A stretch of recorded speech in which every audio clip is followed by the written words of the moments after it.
ప్రజా పంపిణీ వ్యవస్థలో జరుగుతున్న అవకతవకలను అరికట్టాలని కలెక్టర్ తమీం అన్సారియాకు వినతిపత్రం అందించామని ఎమ్మెల్యే గల్లా మాధవి తెలిపారు. రేషన్ షాపుల్లో పారదర్శకతకు ప్రాధాన్యత ఇవ్వాలని కోరామన్నారు. రేషన్ డీలర్లు ప్రజలకు ఇవ్వాల్సిన బియ్యాన్ని సక్రమంగా పంపిణీ చేయకుండా అక్రమంగా అమ్ముతున్నారన్నారు. ఈ అక్రమ రవాణాను అడ్డుకోవడానికి ప్రతి రేషన్ షాప్ వద్ద సీసీ కెమెరాలు తప్పనిసరిగా ఏర్పాటు చేయాలని కలెక్టర్ను కోరినట్లుగా పేర్కొన్నారు. ప్రజా పంపిణీ వ్యవస్థలో పారదర్శకతకు విఘాతం కలిగే అంశాలపై వెంటనే స్పందించాలని, వారంలోపే సరైన పరిష్కారం అందిస్తారని అధికారులు తెలిపారు.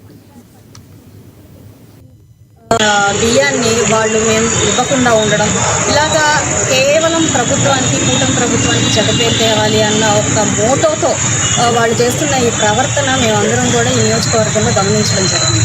మరొక విషయం ఏంటంటే, గత ప్రభుత్వంలో ఈ ప్రజా పంపిణీ విషయాల్లో జరిగిన ఎన్నో రకాలైన మోసాలు, అంటే ఇంటి వద్దకే మేము వచ్చి ఇస్తాము అని చెప్పి ఇంటి దగ్గరికి వెళ్ళి వాళ్ళతో పని వేయించుకొని బియ్యం ఇవ్వకుండా డబ్బులు ఇచ్చి దాన్ని పక్కదారి పట్టించి షిప్పులకు ఎక్కించి ఇతరత్ర ప్రాంతాలకి సరఫరా చేసిన విషయం మనందరికీ తెలుసు.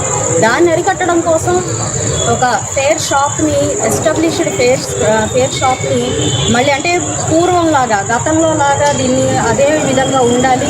ఈ ఏదైతే మనకి రవాణా డబ్బాలు ఏవైతే పెట్టి, ఒక వెహికల్స్ ఏవైతే పెట్టి చేశారో వాటిని అరికడుతూ మళ్ళీ షాప్స్ని పెట్టడం అనేది అందరూ కూడా, ప్రజలందరూ కూడా హర్షించారు. దానికి బాగుంటుంది అని అడిగినప్పుడు వాళ్ళు కూడా స్వచ్ఛందంగా మేము రేపు 1వ తారీఖు నుంచి మా రేషన్ షాపుల్లో సీసీ కెమెరాలని